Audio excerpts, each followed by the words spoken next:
All right. All right, everybody, welcome back. Um, our last class of the day is probably the most exciting for anybody and everybody, because especially those that are hanging out watching this later. Um, Lori, who happens to be our rock star MCA, which is Market Center. What is that? Market Center analysis analyst. In half a mile, use the right lane to take the US 61 North ramp to Keokuk, Iowa. Hang on, I'm going to make Sheila go quiet. Oh, yeah. There we go. Market Center Administrator. Close. Okay. I liked analyst better because, that means you analyze the Market Center. But anyway, Lori's going to be spending the next few minutes, and she's driving the train on this one, and she's going to talk to you about how to get paid, which is what we're all in this to do. Lori, go for it. Okay. So I am going to show you in Command. Kristen didn't share her screen and show the actual opportunities in Command and like show where the checklist is and stuff. Did she? No. Okay. All right. So let me pull up this opportunity. All right, so this is where you're going to see your opportunities after I've already created it. I've already named it. And one of the things I really want to point out to you guys is you can see here where it says cultivate and cultivate stage. If you have any opportunities in the cultivate stage and it's moving along and it's under contract and it's going to be closing and you have things documents imported in there, we are unable to locate those opportunities if they're in the cultivate stage. So make sure that you're moving them through the stages so that whenever we have to look for something for compliance or commission, that we're able to locate it and we're able to search it. So just a note on that one.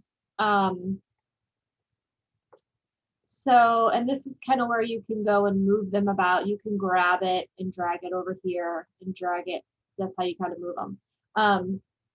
So this is the one that I created that I'm going to show you. And I want you to look up here where it says, when you go to name the opportunity, I have the address in the name because this is how we are able to quickly find your opportunity.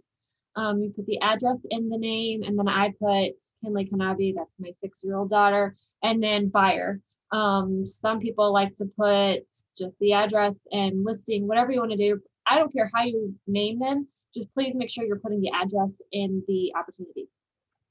So what I'm going to do is go to the offers and commissions tab, and this is where you have to add your offer.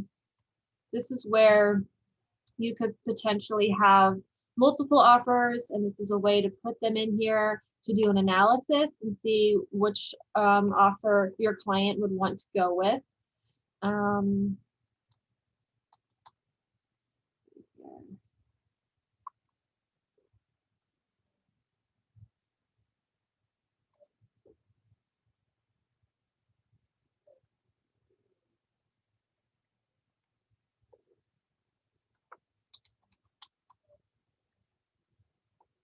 So I'm just putting anything that has the asterisk has to have something filled out.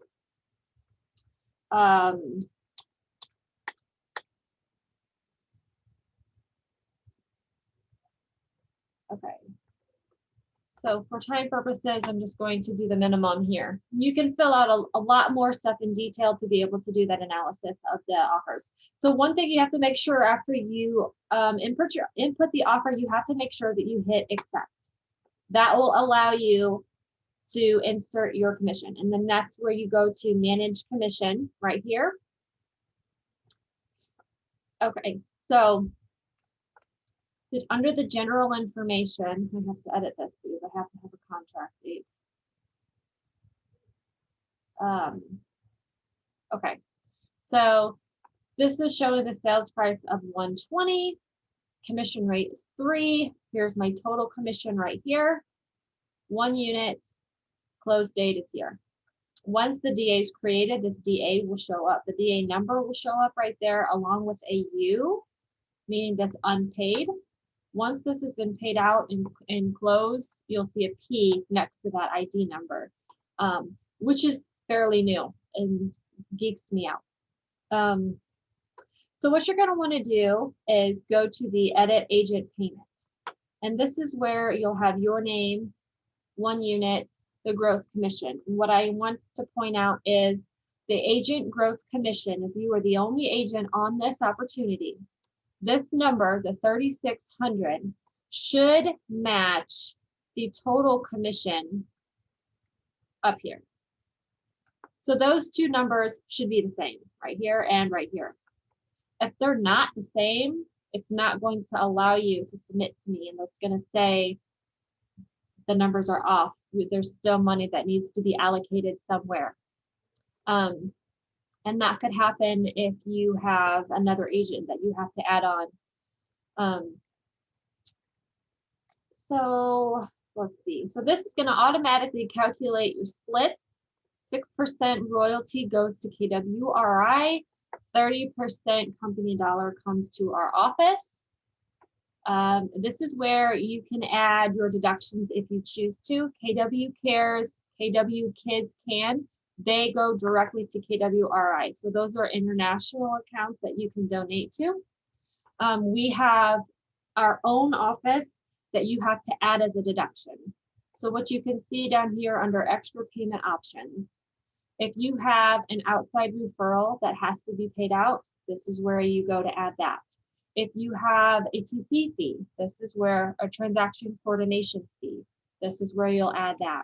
If you have any deductions, such as your coaching fee that goes to Barry, the KW Marquee Cares account, that's where you're going to add any of those things right here. You'll add the item, and this allows you to scroll down. So this is where you can select outside referral. If you have an outside referral, you have to make sure that you have their correct EIN number, and the EIN number has to be entered correctly into command, or it will not allow me to pull this into my system. Any questions? I have a question. Yeah. If we're on the 3 Doors team, do we have to put something in? Yes. So 3 Doors is going to be an outside referral. So you Oh. have to have their brokerage name and their brokerage EIN number, and you will add them on as an outside referral. So I'll show you here. Referral percentage, whatever, most of the time it's 25%. And then this is where you'll have the EIN number. You have to add this has to be accurate, like I said, because I have the outside brokerage companies in my system. And if I don't have the correct EIN number, it's not going to match the two, and it'll kick it back to me. So this is where you'll put the correct EIN number, the broker company name. If it's, Keller Williams Marquee, that's where you'll put that there. The agent name, Laura, in your instance, you would just put 3 Doors. The address of the brokerage, their phone number, and then that's how you add the outside referral. Okay. And then what if we, is there a way to put in 2 outside referrals? For example, what if I have a transaction where I pay 3 Doors and also another agent referred it to me? Yes, you can do Okay. that as well. You don't even have to show me. I'm just making sure it's possible. You would add the outside referral, Uh-huh. and then do it again. Okay, got it. Add another one. Okay. And then deduction wise, so this is where you can put the coaching, PC coaching for Barry's here. Paid to would be Barry. The address, you could just use the office address for this if you don't have to know Barry's address. And then you can put your phone number or the office phone number, and you add those in.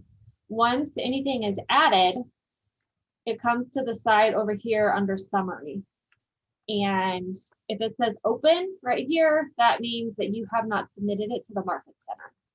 So this is going to show you the total commission, which is the total check amount that I will receive from the title company. And then this is going to show you your royalty, company commission, which is company dollar that comes to our office. And then any additional deductions that you have on here, such as PC coaching or the donations, will be listed here. If you have that outside referral, that will also be listed here. So all of that stuff will be listed in the summary, so you can see the breakdown. And then once you are ready to go, you hit submit, This is another place where you can donate.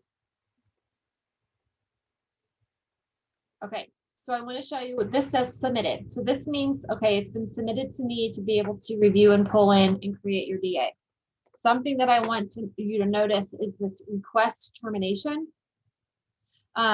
We have this ability now. So say you have this one under contract and then it goes through, but you've already submitted your commission and the DA's already been created.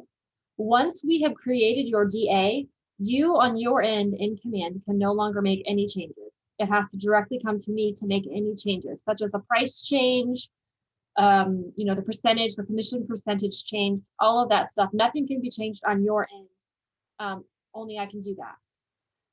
So if you have something that you have a contract that falls through, and then you have a new one, what you can do is hit this request termination, which means that this specific commission and the DA will be terminated. It notifies me to terminate it.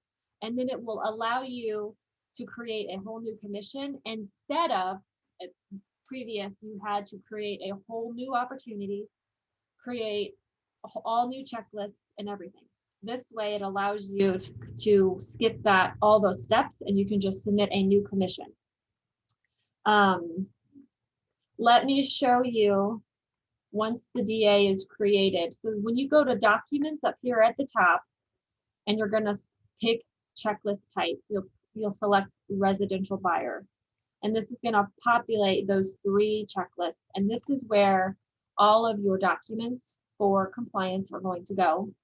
The referral agreement and the W-9, this is where they go if you have a referral like Kristen showed you.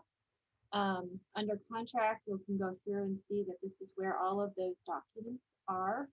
Under closed, the main 2 things that I have to have in here in order for you to be paid are your signed settlement statements, and the DA, which I create once you submit your commission. You're going to want to make sure that you are in contact with the title company to get that signed settlement statement the day of closing. If you're not going to closing, ask them to send it to you in an email. Sometimes we get them in the mail and we try to do our best to send them to the agents, but it's your responsibility to make sure that you're getting those signed settlement statements. Let me show you, once this is pulled in, let me show you what the DA looks like.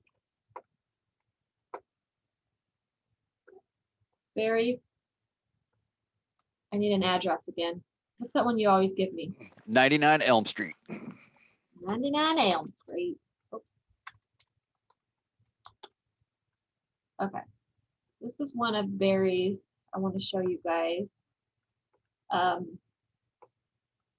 So as you can see here that once this DA has been created and I pull it in, it says DA 1088. 1088 is our market center number, and then the DA number is 4872. If you look at the opportunity details, that's right here. So it gives you a number. You can see right here, there's the P. So that means that this has been closed out and Barry's been paid on this. Let me show you what the DA looks like and kind of break it down for you so you know what you're looking at when it's uploaded. When you get this uploaded, please, please, please look at this and review it prior to closing to make sure that the numbers are accurate and there are no discrepancies or you forgot to put something in or something like that. This is sent to you in advance so you can make sure that the numbers all look right. The first page of this document is going to show you all of the general information: address, DA number, buyer, seller, closing date, the type of sale, whether it's a buyer or a listing, the sales price, total commission is going to show all of that. Hey, Lori, why does it say expires 5/1/21 when you up at the top of the? That is just the DA. Has something to do with Windmark, nothing to do with you. Oh, okay. So in other words, if it doesn't close, it'll go out of the system. Yeah. Okay. Thank you. So then on the first page, it's going to give you the breakdown. So Edwardsville, this means that this is the company dollar that's coming to our office. This is the donation that would come to, that go to KW Cares. Any kind of the royalty, any of that, this is that amount that's coming to our office. Barry Schulhofer, this is the net income that Barry received on this. He had an outside referral, which he entered, and this is the total that they are receiving. And then he also had a deduction, which was a transaction coordinator, who is Pam Tucker, and that's her payment right there. So it gives you the whole breakdown of who gets paid what on the first page. And then you go to the second page, and this is more in detail. So it's going to show you his gross commission, an outside referral that he has to pay, and that comes off the top. And then this is his balance. So then Barry gets 70% of the total, which is here. And then, sorry. And then the royalty is also taken off the top, which shows you right here on this side. And then once those two are deducted, this is the net commission. He also had a 429 KW Cares deduction right here. And then the PAM, so the transaction coordination fee here. So then that's Barry's net income is here. And that number matches this number up here. So it's just a way for you to see, to really break those fees down and your splits to see what, to understand it more. And once you have that submitted, you have everything uploaded. You got your buyer, the signed settlement statement. All of these checklists are green and say approved, and you get this that says okay to pay. We receive the check from title, and then we pay you out. And there's two ways that you can be paid.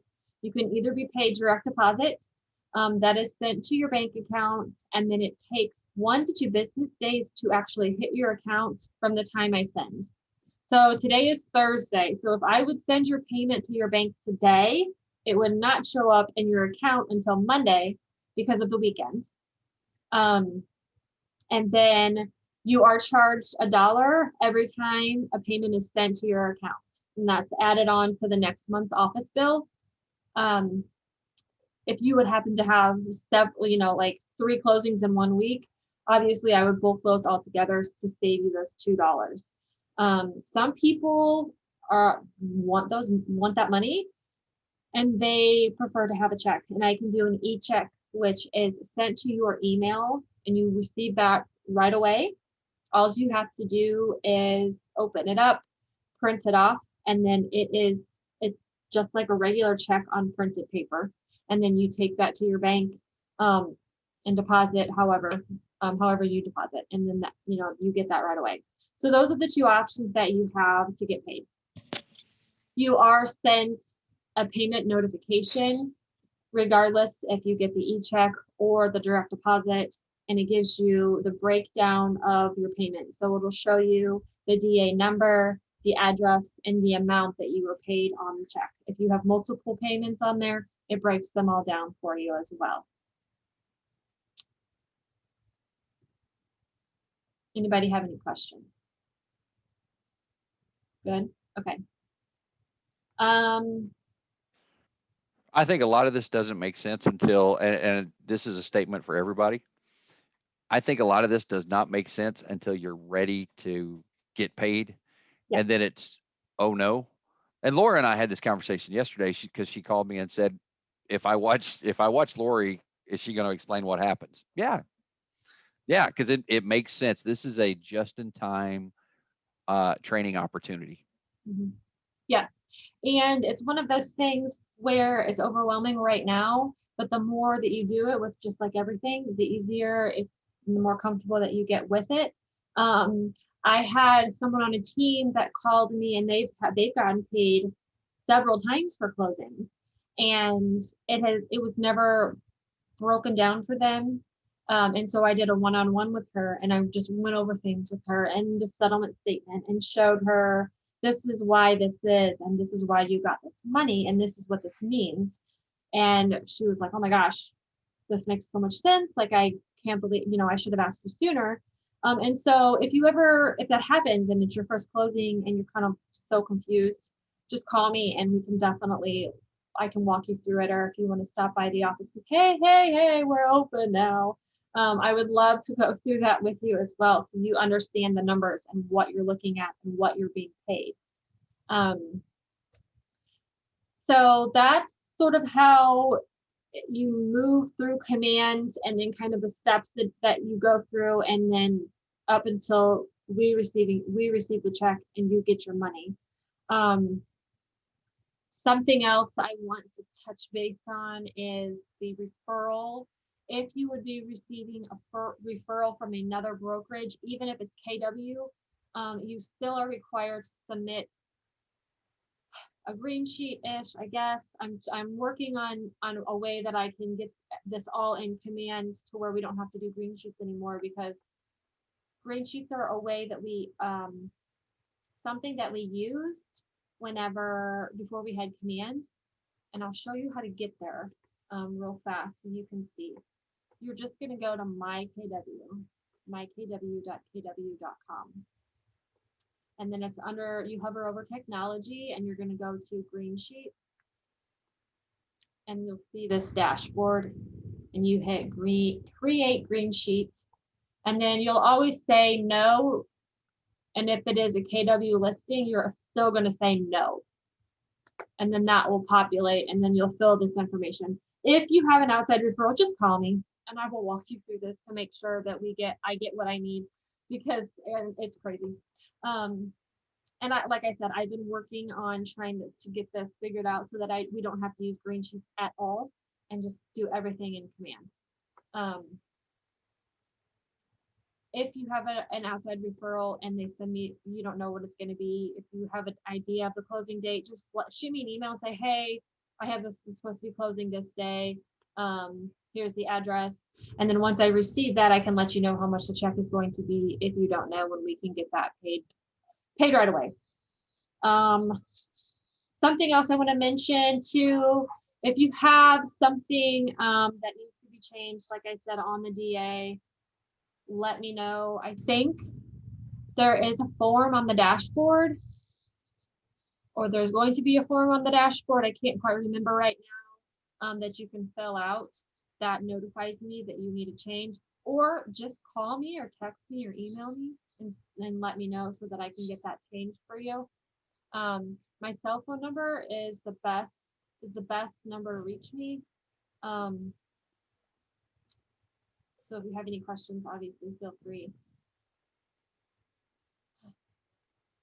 Does anybody have any other questions right now? I have a couple more questions. Sure. So if the title company gives me a check and I bring it into the office, is it just best to put it in your folder? So we have a black box that's on the wall that, as you start to come down the hallway, it's to the right hand side, right before you start walking down the hallway, before you get to the break room. You can put it in that box if you're coming and nobody's here. If Kristen is at the front desk, you can just hand it to Kristen and she takes care of it. Okay. And then payout to Barry is 10%, right? Yeah. Okay. And then if I'm on the 3 Doors team, am I still paying Keller Williams 30%? Yes. So that is treated as an outside referral. And then we can talk about that separately if you want to. Okay. Have any other questions about that? But it's separate from our office. So you're still paying the 30% for us, and then whatever your cap is with them, you still pay that as well. Okay. Thank you. You're welcome. Hey, Lori, can you quickly talk about when you go to the title company for closing, most of the title companies are sending e-checks, is that correct? Ish.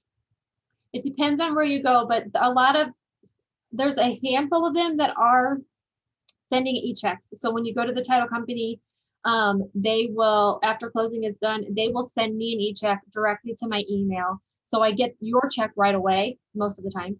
Most of the time it's within the same day. If you have a closing that's like later in the day at 4:30 or something, sometimes they send it to me in the morning. But I will get it right away and then I can process that. If you have an option to do e-check, I would recommend it. Some of the title companies are still not letting people come inside or letting them do in person. And so they are putting it in the mail, which obviously takes longer for us to receive those checks. Some of them are letting you come and pick them up. So then that's up to you. Do you want to go pick it up and bring it back to the office? Are you comfortable with that? Do you want to just put it in the mail? So I have a list of title companies that are doing the e-checks. So I can get those to you if you want to know. I can send you an email so you know. So yeah, that's the deal with title company and the e-check. Good question. Thank you. Anything else?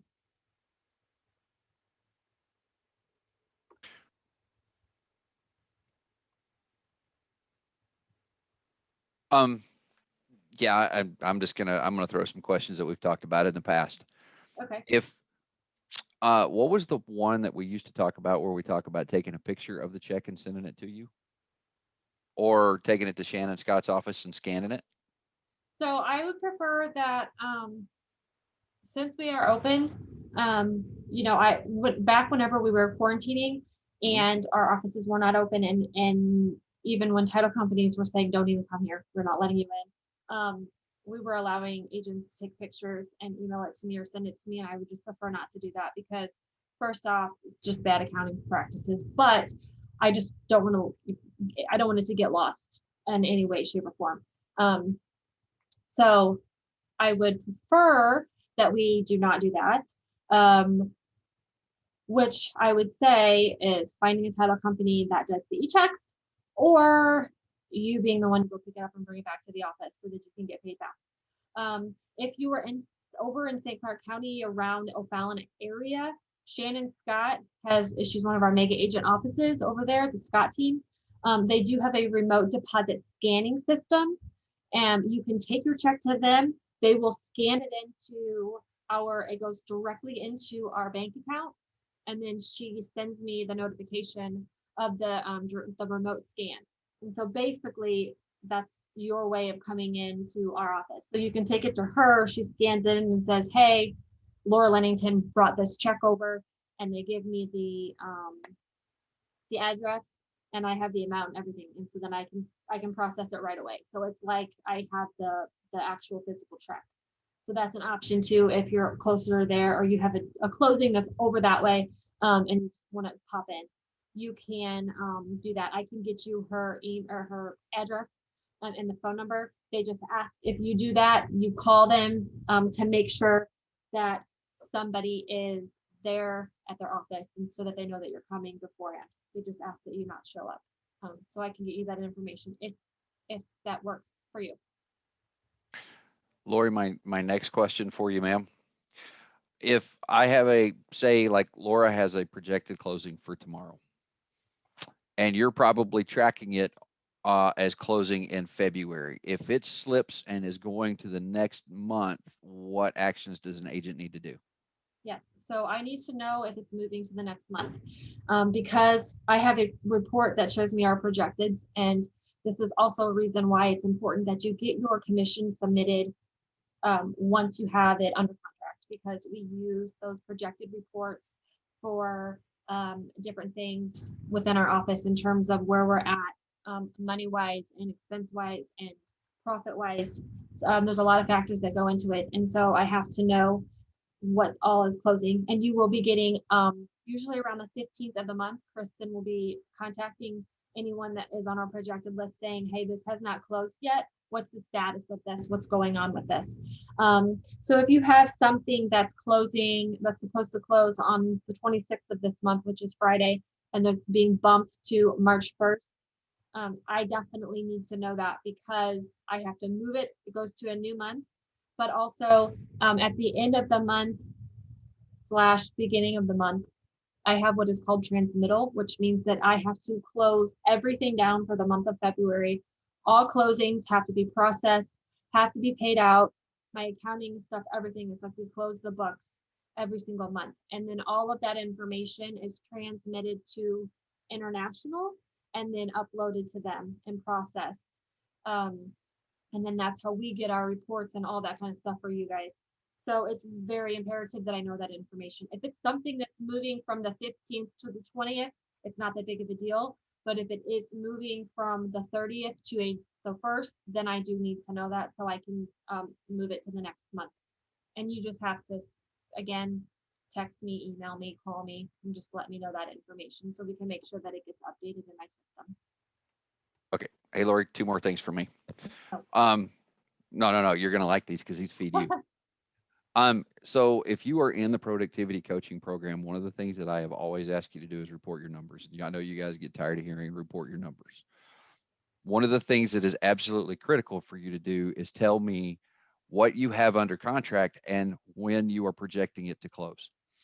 And the reason I ask for that is I actually give that to Lori every month, and I tell her what may or may not be coming, because I know, as part of the Untouchables, you may not completely understand the process that Lori taught today about getting all of your documents uploaded and getting command built or getting your commissions built and all that kind of stuff.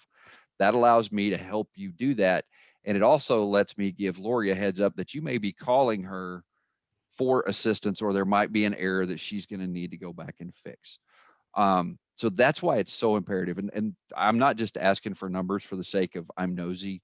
I really do use this, and Sheila uses this. We give this to Lori so that Lori knows exactly what's coming and exactly what she can expect. Because one of the projections that she does is the company dollar. And that's a report that we get. So if she's looking at how much you guys are bringing in 3 months from now, then she can actually take it to Ginger, and they can sit down and make the budgetary adjustments 2 or 3, 4, 5 months from now. So now we can kind of explain to you the whys, right? And then the other one, Lori, is if I have 2 or 3 closings this week, okay, I'm just going to use this week. Are you going to punch me in the face if I don't get my commissions done this week? Yes. And that's not just me, that's any agent, by the way. That's fair.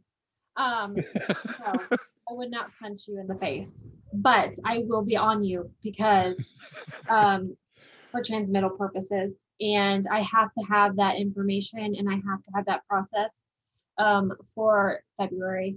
And I'm not going to go into depth about this because you all don't care, but it just makes my life easier. And then also helps me with transmittal. And if my transmittal is pushed and pushed and pushed and delayed, that also delays March from starting. And so if you would have a closing on March 1st, I cannot process that until February is done and transmitted and uploaded. So it delays me if you don't have stuff in, and I have to chase you and I have to get this to do that or whatever. So it's just, please get your stuff in. And everybody, everybody has been doing an amazing job. I will say that with having everything in on time, and I have not had to chase anybody lately, and it's been awesome. So our agents are just killing it with that. I'm super, super proud of everybody. So awesome. Okay, So I have a quick question about my scenario coming up tomorrow.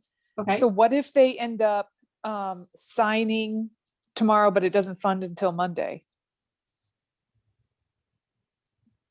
Does that count as a February closing or a March closing?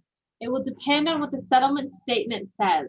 If the settlement statement date says 2/26, that is a February closing. Now, I will tell you this. There are some instances where when I'm ready to transmit and I don't have those checks, they get pushed.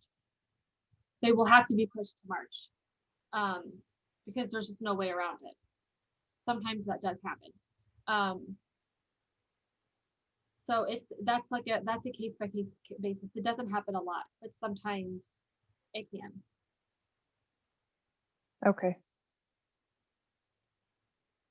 So if you have your closing tomorrow and the settlement statement is signed, the settlement statement says 2/26, and they say, no, we're not funding until Monday, which is the 1st, which means that actually closed on 2/26. I still have time to get that money in and process it in February prior to possible. And then, okay, so maybe you said this, and of course I don't understand your job or my job, but so like if for example, like let's say you get an e-check on Monday, the settlement statement was signed Friday. You haven't transmitted yet? Like when do you transmit? Like for February, what day in March?